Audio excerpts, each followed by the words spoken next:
যে ফিলিং স্টেশনে আছেন সহকর্মী কিশোর জাহান। আজকের পরিস্থিতি জানতে সরাসরি যুক্ত হচ্ছি তার সঙ্গে। কিশোর, একটু বিস্তারিত জানাবেন, সিএনজি ফিলিং স্টেশনগুলোতে সিএনজি পাওয়া যাচ্ছে কিনা, কি অবস্থা?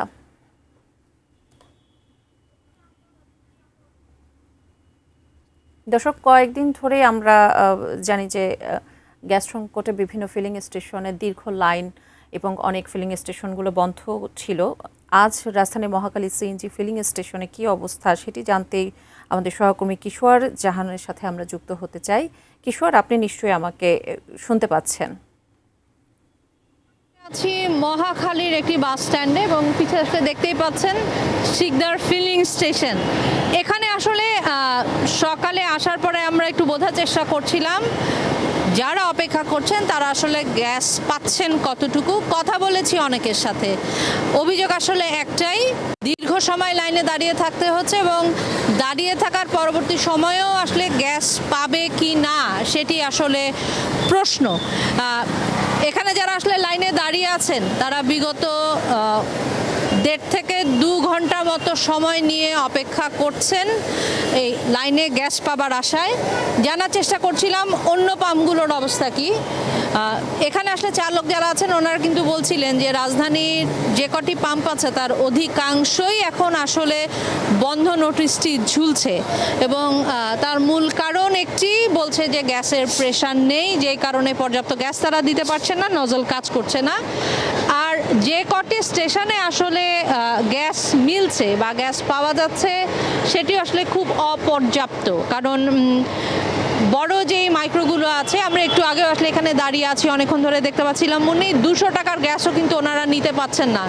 এবং কিছুক্ষণ আগে একজন সিএনজি অটোরিকশা চালকই কিন্তু অভিযোগ করে গেলেন 1 ঘন্টা অপেক্ষা করে থেকে আসলে উনি 43 টাকার গ্যাসও নিতে পারেননি। তো আসলে সব মিলিয়ে গ্যাস সংকটে যেই ভোগান্তি গত 4-5 দিনের, এটা আসলে দিনকে দিন বলতে হবে চরম আকারই ধারণ করছে। যদিও বা ইতিমধ্যে আসলে কর্তৃপক্ষ জানিয়েছে এই গ্যাস সংকটের মূল কারণটি ওনারা বলেছেন টার্মিনালে ত্রুটি, কারণ মহেশখালী ফ্লোটিং এলএনজি টার্মিনালে যান্ত্রিক ত্রুটির কারণে কিন্তু এই সরবরাহ ব্যাহত হচ্ছে এবং চাপও কিন্তু কমে গেছে। তো এইখানে আসলে যদি নাগরিক ভোগান্তির কথা বলতে হয় তাহলে বলতে হবে যে মানুষ আসলে ভোগান্তিতে আছে। আমি আসলে একজন ভাই থেকে জানতে চাই, কতক্ষণ অপেক্ষা করলেন এবং কত টাকার গ্যাস নিতে পারছেন?